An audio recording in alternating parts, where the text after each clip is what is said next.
السلام عليكم، كيف الأحوال؟ كنتمنى تكونوا بخير إن شاء الله.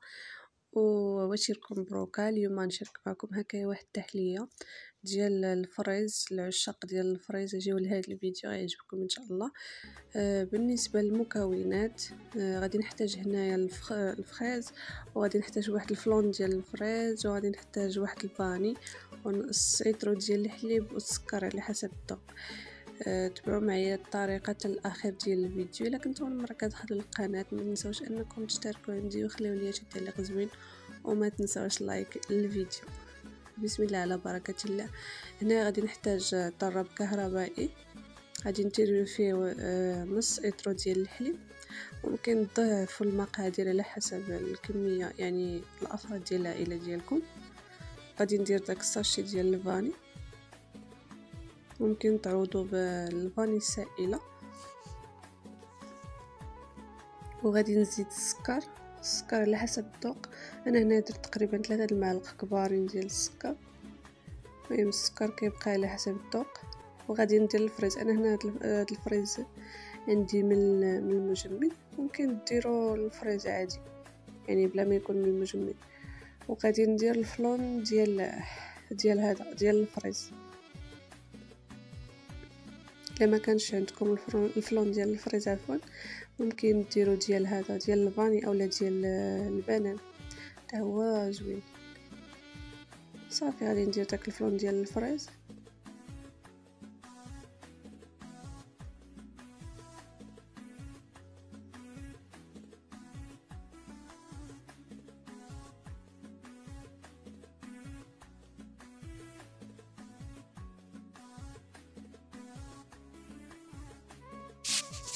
وهنايا غادي نزيد 2 معالق كبارين ديال النشا.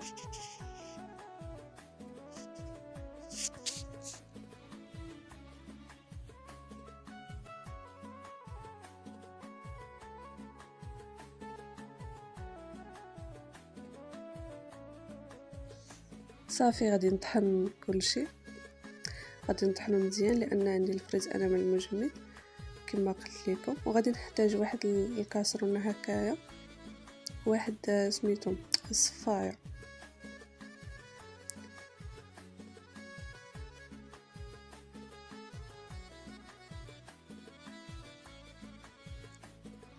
غادي تقولوا لي الصفايه علاش؟ الصفايه على حسب دوك الشوائب اللي كيكونوا في الفريز، كيكونوا دوك الحبيبات السوداء. صافي كنصفيوها هكايا باش يبقاو لينا دوك الحبيبات في الفوق، وينزل لينا الخليط لتحت. كما شفتوا الكشكوشه كاينه في الخليط. علاش؟ لانني خلطت المايزينا مع الخليط. ممكن ديروا كما قلت لكم طحنوا في الاول حتى تصفيو، عاد زيدوا المايزينا، اولا ممكن ديروا كما درت عادي. لا الكشكوشه ما كديرش شي حاجه يعني هكا، راه عادي. صافي كما شفتوا غادي ناخذ واحد المعلقه، وغادي هكا نحرك هكا باش ينزل لي داك السائل لتحت.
صافي هنا في هاد الادنى من بعد ما كملت التصفيه ديال الخليط غادي نديرو فوق النار هكا مع التحريك المستمر حتى كيعقد داك الخليط، حتى كنشوفو انه عقد.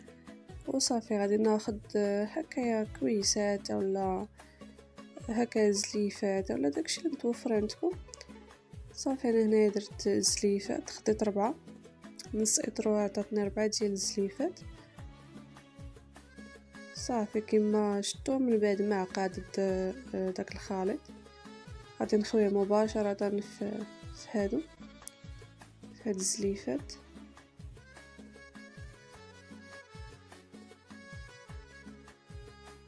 غادي تشوفوا الخليط يعني ماشي غوز بزاف بحال ما بحال الا فيه اللون ديال الصفر ياك.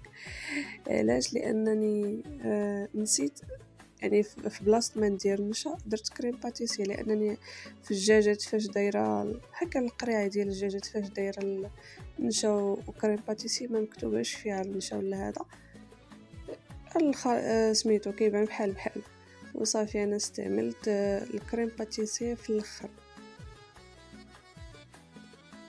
لاحظتها غير ملي كنخلط، ملي كنت كنخلط فوق النار ملي كيولي صفر، ورجعت لقيت بان ما استعملت الكريم باتيسي بدل النشا، راه عادي بحال غير هو كيعطي يعني ماشي بحال اللون ديال النشا ابيض يعني كيخلي نفس اللون ديالو. بالنسبه هكا التزيين درت هذا الفريز قطعته هكا طريفات صغار، وغادي ندير معاه واحد الساشي ديال السكر الفاني، وغادي ندير واحد المعلقه كبيره ديال السكر. صافي وغادي نحركو، غادي نديرو فوق النار كنحركو كل مره هكا حتى كيولي داك السكر كيولي هكا كيدوب. ضروري يدوب هكا باش ما يقصحش لينا في التحليه، ضروري يدوب وداك الفريز كيطيب.